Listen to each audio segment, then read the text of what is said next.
Before we start today's episode, I would like to quickly read you our podcast disclaimer. The content in this podcast is for general reference and educational purposes only. It is not meant to be complete or exhaustive or to be applicable to any specific individual's medical condition. No information provided in this podcast constitutes medical advice and is not an attempt to practice medicine or to provide specific medical advice, diagnosis, or treatment. This podcast does not create a physician-patient relationship and is not a substitute for professional medical advice, diagnosis, or treatment. Please do not rely on this podcast for emergency medical treatment. Remember that everyone is different, so make sure you consult your own healthcare professional before seeking any new treatment and before you alter, suspend, or initiate a new change in your routine.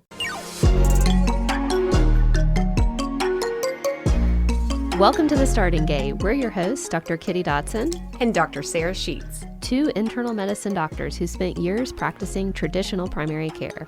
Over time, we realized something was missing from modern healthcare. A real understanding of how everyday lifestyle choices impact overall health. We'll help you cut through the noise of the countless health influencers and their conflicting opinions, because no matter who you follow, the basics of lifestyle medicine are at the heart of it all. Welcome to The Starting Gate. We're your hosts, Dr. Kitty Dotson and Dr. Sarah Sheets. And I can't believe that it is actually time for the new year. It is crazy. 2025, here we come.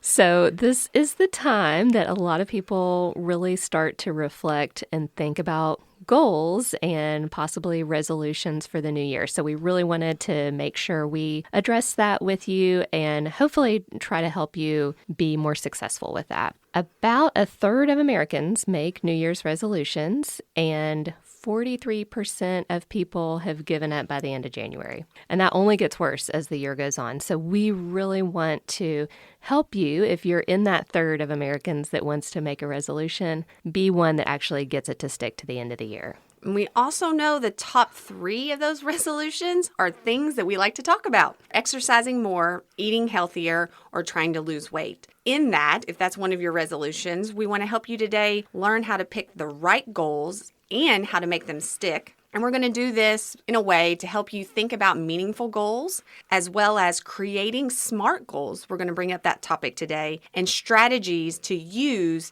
to continue reassessing and helping you progress throughout 2025 so you do not become that statistic who drops your goals by the end of January. And so step 1 is going to be choosing the right goal. You can get kind of caught up in seeing what other people are doing, and we really want you to think about what's truly important to you. And think about maybe some of the resolutions you've had in the past that you didn't stick to, and maybe some that you have, and think about why were you able to stick to those goals and those resolutions and not others. And probably it was because the ones you were able to stick to were ones you really wanted and ones that really aligned with your values and what you wanted out of life. And so really reflecting on that will help you figure out what your goal should be.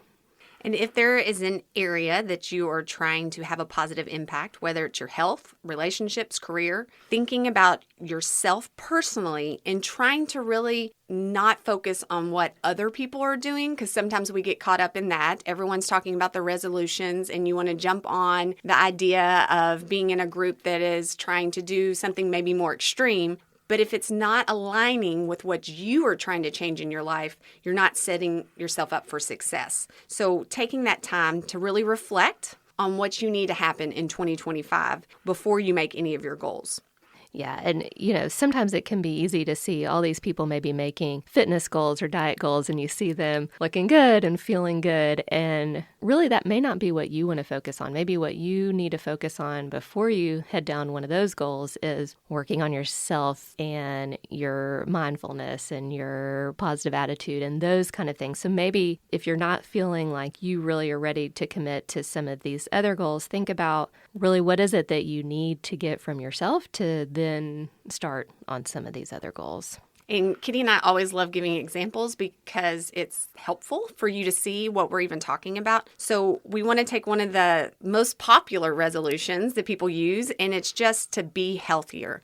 And that is not a good resolution in the sense that it gives you no guidance on what to do. So I always like to take this moment with someone if they're wanting to be healthier. It's like, let's work on defining what that is for you, because this is going to look different for different people. For instance, if someone is already at a healthier baseline and they're just wanting to take it the next step up and try to prevent a specific disease, their plan is going to look much different than someone who maybe just got a diagnosis of a chronic condition and they're wanting to manage that better. These plans are going to look different and require different goals. So just saying be healthier is not going to work. Let's just take, for instance, you're having trouble with sleep. And insomnia is an issue that you're really wanting to work on in 2025 and make your sleep health better.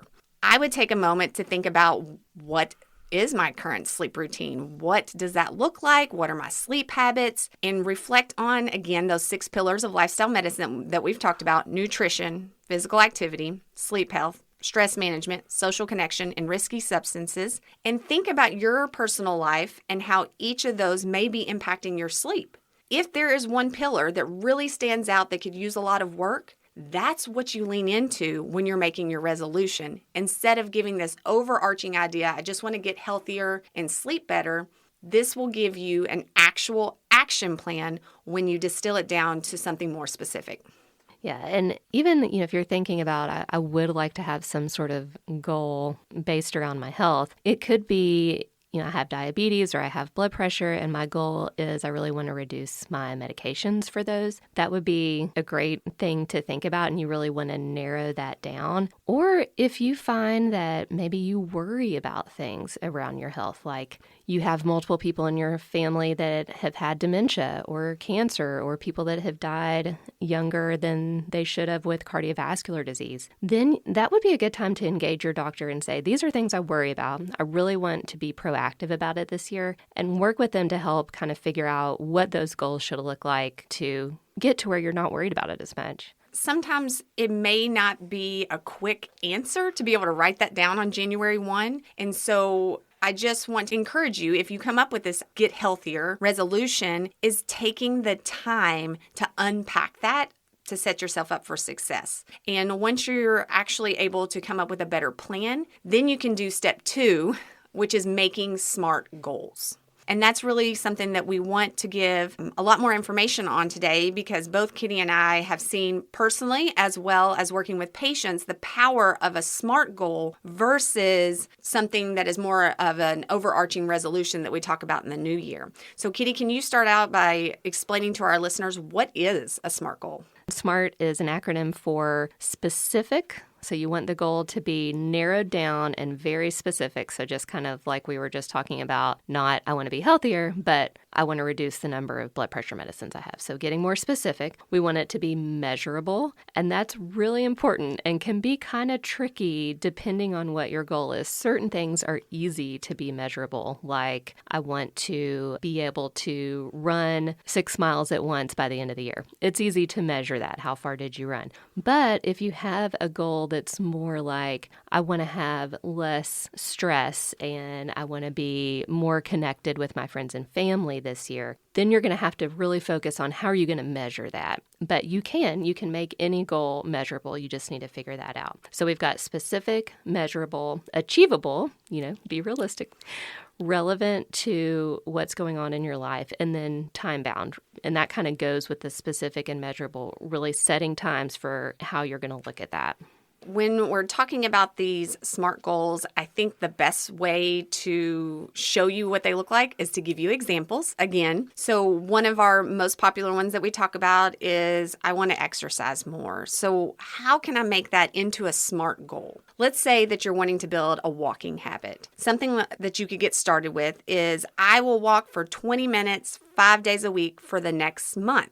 Now, that is very specific. I can measure whether or not I accomplish this. For me personally, that is achievable, and it's relevant for my health, and it's time-bound because I'm going to be doing this for a month. The best thing about actually giving a timeline on how long you're going to work on this habit, because then you have then put in place a time that you're going to reflect on how you did and make an adjustment. So I always like having within a SMART goal of when am I going to reassess this to see if it worked, if I'm ready to move on to a new habit, or do I need to reconfigure my idea altogether? And you could even get more specific on something like that. So you could say, I'm going to walk for 20 minutes outside as soon as I get home from work, or I'm going to walk on the treadmill as soon as I wake up every morning, Monday through Friday, for 1 month. So, the more specific you can be, the better.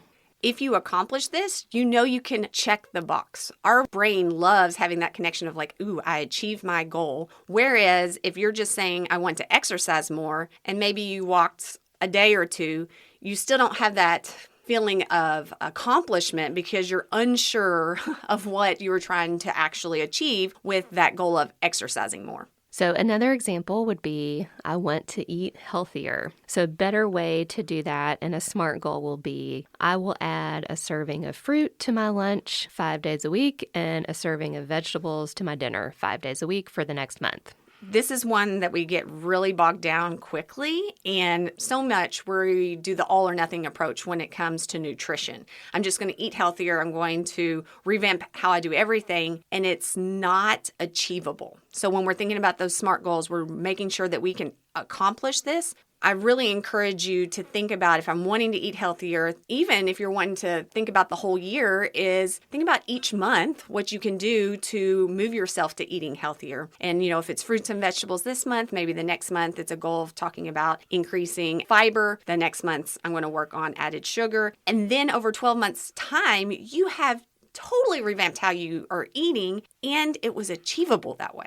Yeah. And so you're just step by step. So you can start, when you say, I want to eat healthier, kind of envision yourself a year from now, like as someone who accomplished that goal of eating healthier, what do you see yourself doing on a daily basis? And so if you see yourself not going to the vending machine at work anymore, not getting sodas anymore, having fruits and vegetables, then you can kind of take those things down and little by little work at each one, so that not going to the vending machine is a specific SMART goal. I will not go to the vending machine Monday through Friday at work for 1 month. And that's one goal. And then, you've got your next goal, and you keep them building over time.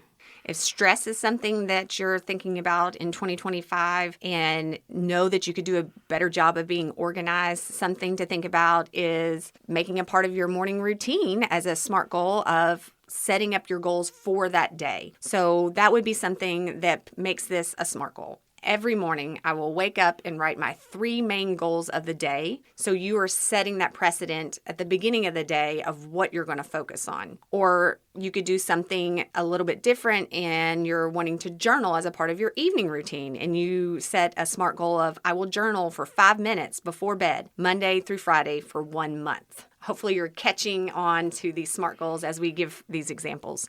But we just want you to be successful in improving your health, and this is one of the best strategies that you have. That's specific and measurable and time-bound. That's just really important, because otherwise you don't know if you're getting to your goal or not. I know we always talk about, when we talk about habits and things, not too many things at once. So not too many goals at once. And then another one that I just really want to drive this point home is losing weight, because there will be many people out there coming into January saying, I want to lose weight this year, and I want to lose 20 pounds, or I want to lose 10 pounds, or I want to lose 50 pounds in 2025. And I have been there and had that thought many a time, sometimes successful, sometimes not. So what I really wanted to encourage you to do is not think of, I want to lose weight as your goal. Because remember, you cannot control the number that's going to come up on the scale. It's really, you're doing things to impact it. So try to stop and think about, okay, me at the end of the year, 20 pounds lighter, what is that person doing? Does that person exercise? Does that person not drink wine after work? Does that person bring fruit for lunch? And those are going to be your steps that you need to take along that year. I know we really say this all the time, but habits is how you improve your health. So trying to take the time to figure out what habits you need to change, and you may already have built some good habits in 2024. So thinking about what habits you need to maintain can help you reach these overarching, broader health goals in general. So anyone out there that's wanting to lose weight, we are so excited that you are motivated to do that, but we just really want to encourage taking that time to break down those habits you're going to focus on in order to reach that goal. And that's going to help you feel a lot more in control of how you're progressing along that over the year. And progressing is kind of the next thing you need to think about, because hopefully you've set that goal of, you're going to do something specific for 1 month, because we've told you to put that time stamp on it. And then you need to reassess and see, how do I progress that goal from here? Or if you're not meeting the goal, how do I resituate that goal so we can get to where I am meeting it? So back to our walking example. If you've been hitting that, I'm walking for 20 minutes every day and doing well, then can you add 10 minutes? Or can you add lifting weights for 5 minutes after 2 of those days? And exercise is one that sometimes it's easier for us to think about progressing on, because there's many running plans or weightlifting plans that help you progress in making that goal. But I want you to think the same way that you do with exercise as you do with, say, your nutrition. And in that, so if we made that goal of 1 fruit at lunch and then adding a vegetable at dinner, next month, once you've accomplished that, you're going to add another serving. In that way, once the habit is set, it's going to be much easier to build on it. And so then you can reach that overall goal of maybe having 5 fruits and vegetables a day when you're working on it over 3 months versus trying to hit it from the get-go in 1 month. And so just some more examples of that. Let's say you've been doing well with journaling at night every day. And so you may want to continue that. You may want to lengthen that. Or you could say, I'm going to continue to journal every day. And now I'm going to add some gratitude. I'm going to say what I'm thankful for, 2 things every day for 1 month. And again, you want to set that timestamp so that you're ready to reassess again at a specific time. Or if you're talking about your sleep, you may have worked on your wind down routine and now you're taking less time on screens, and you have a period of 30 minutes before bed that you're on screens, and you have found a way to relax by reading or journaling, etc. And then the next step, you could increase that time or add maybe some stretching before bed as well, and even habit stack on top of what you're already doing once that has become ingrained in your routine. When you're thinking about progressing those goals, from the very beginning, think about what is that year-long goal that you had. So if you're going back to something about weight, let's say if that year-long goal is I want to lose 20 pounds, then you want to break it down into chunks. How are you going to kind of see if you're meeting those? So every 3 months, you want to be losing about 5 pounds. And so then you're making those goals, and that's part of your check-in. And so you've changed things like now you're walking every day. And then next, so maybe by that first 3-month window, you want to be moving more and having made some sort of change in your diet. And then that next 3 months, you want to have had more changes in your diet, maybe worked on some positivity or relationship with food, not stress eating, and then movement again. And so each of those chunks, you're adding to that to get to the final goal. And there's literature that really supports this idea of having 12-week check-ins and doing things in quarters. So it's great to think about that ahead of time so you are planning and can make it to that end-of-year goal. Again, one of the reasons we just give up by the end of January, we only had a plan for month 1. Yeah. And didn't really know what to do from there, because we did a 4-week quick all or nothing type plan, and then we had no way to kind of support that moving forward in the rest of the month. So this is just a great time to think about that entire progression throughout the year so you are setting yourself up for success. And I know we're talking about, keeping progressing and these chunks, and you're meeting all of these goals because we're assuming you're going to do great, but we have to realize that there are going to be setbacks and there's going to be some troubleshooting that needs to happen along the way.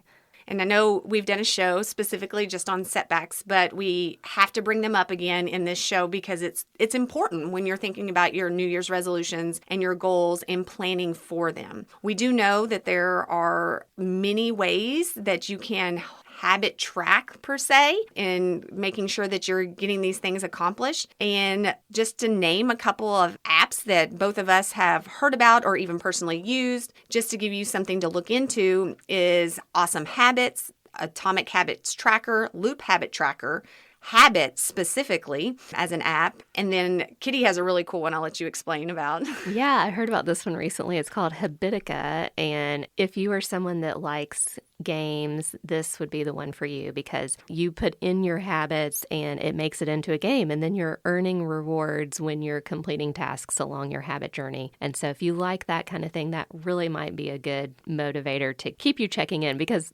one thing with these apps, if you want to use that, is you have to actually use it.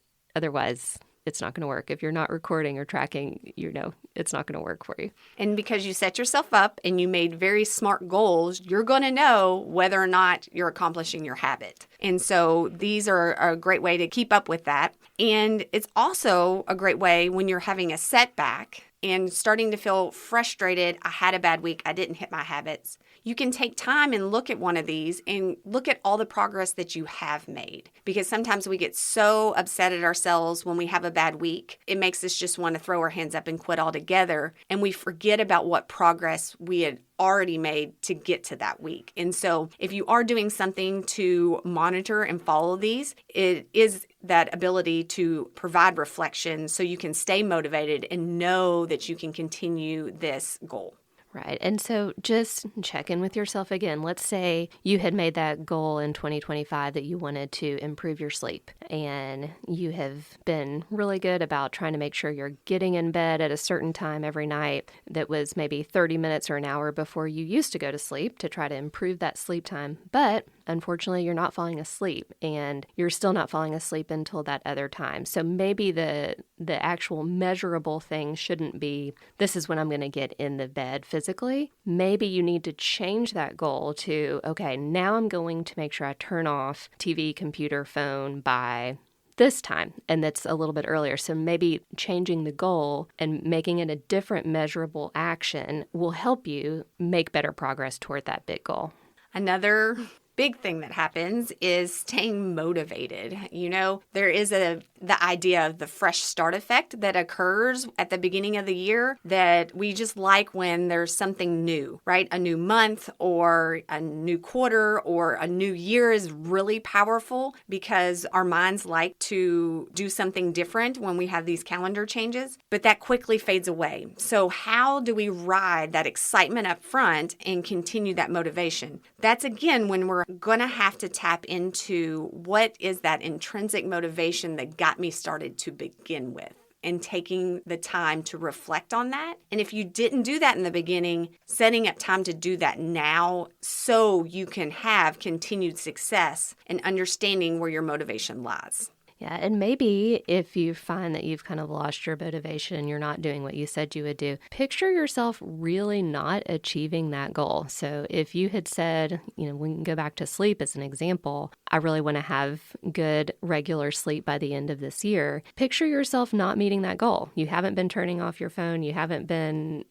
doing the right things you need to do to actually sleep. And now it's the end of the year and you're not sleeping any better than you were. Is that upsetting to you? Do you care? I mean, if you don't care, that probably wasn't the right goal to begin with. But maybe seeing yourself not being any better, still being tired, still not having energy, or thinking clearly, thinking that through and being disappointed that didn't get better might be a motivator for you to keep making these changes. It may be that you also need to think about your support system. And if you set up with an accountability partner, or if you're using your own family to help guide you along this journey, is taking time to reflect on that. Because a lot of times time is one of our biggest obstacles. Oh, yeah. Yes. Using them to help break down what's going on in your all's life and figure out if I'm trying to say work in my exercise after I've picked up the kids from school, and I always end up having something that pops up during the day that steals that time. well, this may be a moment that you need to reflect and talk about your all's overall family schedule and readjust where you're trying to fit in that exercise, because if it's always getting sabotaged, then that's not going to set you up for success. And so it may require conversations with other people to help you figure out what's going to help you be successful if you don't get it right the first time. So sometimes it may be you overestimated the amount of time you could realistically commit to that goal. If you came in saying, I'm going to start walking 45 minutes every day and you're not hitting that, well, maybe you need to just cut it down to 15 until you can hit that. So you may need to rework the goal, or you may need to rework when you're doing it in the day. Maybe you need to change it to you're going to walk at lunch at work, or maybe you find that it's often cold or it's raining. And if the weather's not perfect, you talk yourself out of walking. So then maybe the goal needs to be, okay, if the weather's not good, I will do a YouTube video where you walk in place. They actually have those. And, we all feel short on time. And I find it very valuable. And if you've never done this, I highly encourage it to get on your phone and check your screen time. There is a way, if you're able to look and see, where am I spending time on apps? How many hours a day am I on my phone doing non-productive things? That is a good bucket of time that you can take away from and work on some of these healthy habits. And then also, if you're finding time being an issue, think about, is there something that's taking your time on a regular basis that you could delegate to someone else? And I struggle with this one, and I'm not particular about a lot of things, but I really like the clothes to be folded neatly. I don't even know why I care about this, because as soon as it's in someone's drawer, it's just totally messed up. But I like clothes to be folded neatly. And I'm trying to let go of that and let my daughter and my husband help with the laundry, because then that frees up more time for me to do things like that. So if you think, I'm never getting this done because I'm always loading the dishwasher, or folding laundry, or doing something else, can someone else in your family do it? Understand it may not be done exactly how you like it, but that's okay. It doesn't really matter. Letting go again of that perfectionism that some of us struggle with can help us reach our goals in general. That is a great reflection that I need to have myself to be. So thank you for that.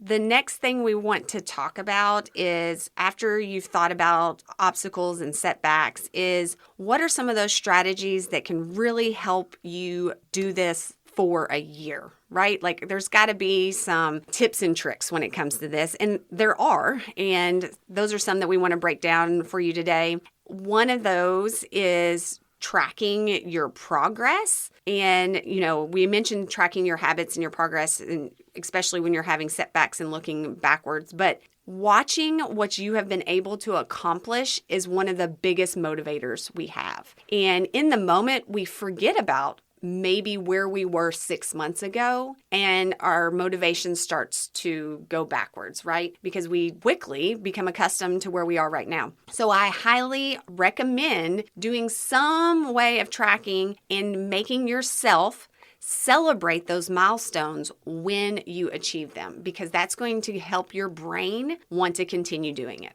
Yeah, and really taking that time to celebrate and to think back, if you've had an exercise goal, noticing, oh my gosh, I do not get as winded when I walk up this flight of stairs as I did at the beginning of the year. Because oftentimes you just go up the stairs, you don't think twice about it, but really paying attention to, wow, I can feel a lot better when I do that, or I can chase my kid around the yard without huffing and puffing. Pay attention to those things that may slide by your attention.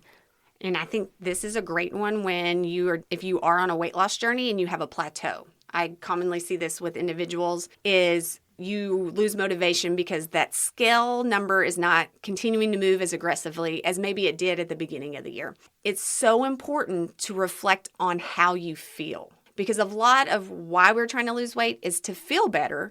But when we focus only on that number and not paying attention to the fact that not only have I lost weight, but I feel substantially better and I want to continue that, that is the motivation that will keep you going and make it through that plateau. Because it may not be the scale. It may be my pants feel a little bit better. Or it may just be, wow, I see that I can hop up from the floor a lot easier than I could at the beginning of the year. In general, when working on healthier habits, is I think it's just great to reflect on all different aspects of your life because you may have an impact that you didn't even realize was going to occur. For instance, say that you are working on decreasing alcohol intake. You can have many different motivations for that one specifically, but the one that surprises people is the impact it has on their sleep and how that improves. And so if you are doing something to make an adjustment, think about how things are changing overall in your life because that might give you a motivator that you didn't even expect.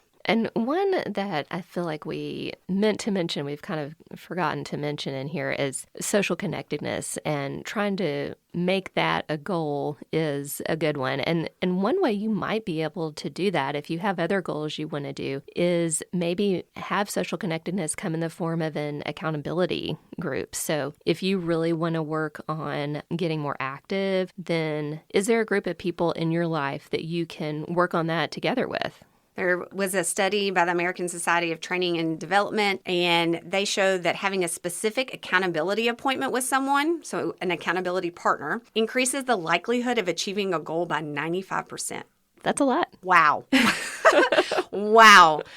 So this is why you should really consider having some structure to this accountability if you haven't planned for that already. When you're thinking about who should my accountability group be, you want to make sure it's people that you're kind of sharing similar goals with. Your actual goal does not have to be the same. You don't all have to be making an exercise goal or a diet goal, but everybody has to be kind of on the same page that they want to make that important and they want to be good about making sure that you're checking in and everyone's going to be positive and encouraging.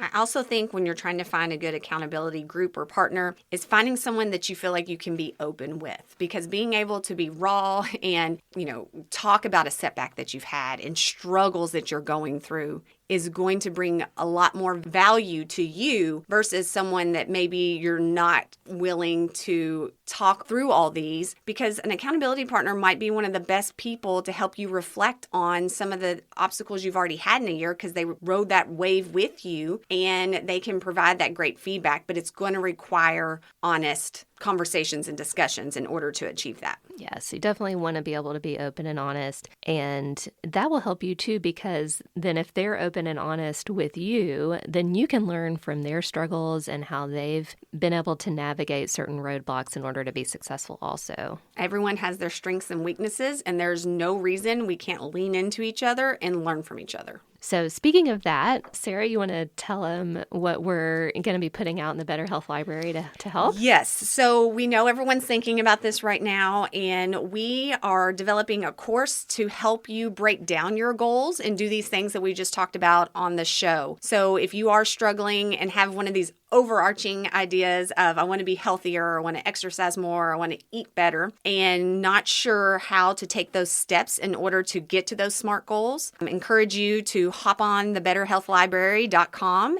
and purchase our course there, where we're going to, over 4 weeks, help you break down your goals in order to have a successful 2025. And so if you get to February or March and realize, I have not stuck to my goals, this will be there for you then too. So you can always come back. You don't have to have started your goal on January 1st of the year. So if you feel like you're not getting where you want to get to by doing it on your own, then you may want to come back to this in a few months. And then another big announcement that we have is for these first 12 weeks of 2025, we are going to start a weekly challenge for our Starting Gate podcast listeners. And this is just to help expose you to some of these healthy habits. You can give or take on a week if you want to participate in this challenge, but we really want to help you learn to get one habit down and then build on another. So starting next week, we will announce our weekly challenge on every show. And we really encourage you to, if you need that extra accountability, putting that you're participating in our challenge, link our show to your post. And Kitty and I will also be doing these challenges and posting our success as well as some of our setbacks in doing some of these challenges, because we know we will have them, but we really want to help support our listeners in building healthy habits in 2025. So we're hoping after this episode, you can really reflect and choose your goal. And then don't forget to make it a SMART goal. And then share this podcast with anyone that you think may also benefit from setting some good goals this year. And again, we would like to hear any questions or ideas of topics that you would like for us to cover in this upcoming year. You can send us an email to contact@thestartinggatepodcast.com, or you can click the link in the show notes that says send us a text. And that's a great way to contact us as well. We'd love to hear about your successes and any roadblocks that you come up with along the way, because we may be able to share those throughout our episodes this year and help other people with the same roadblocks and find solutions together. So we want to wish you a happy new year, and we'll see you next week in 2025. Happy New Year!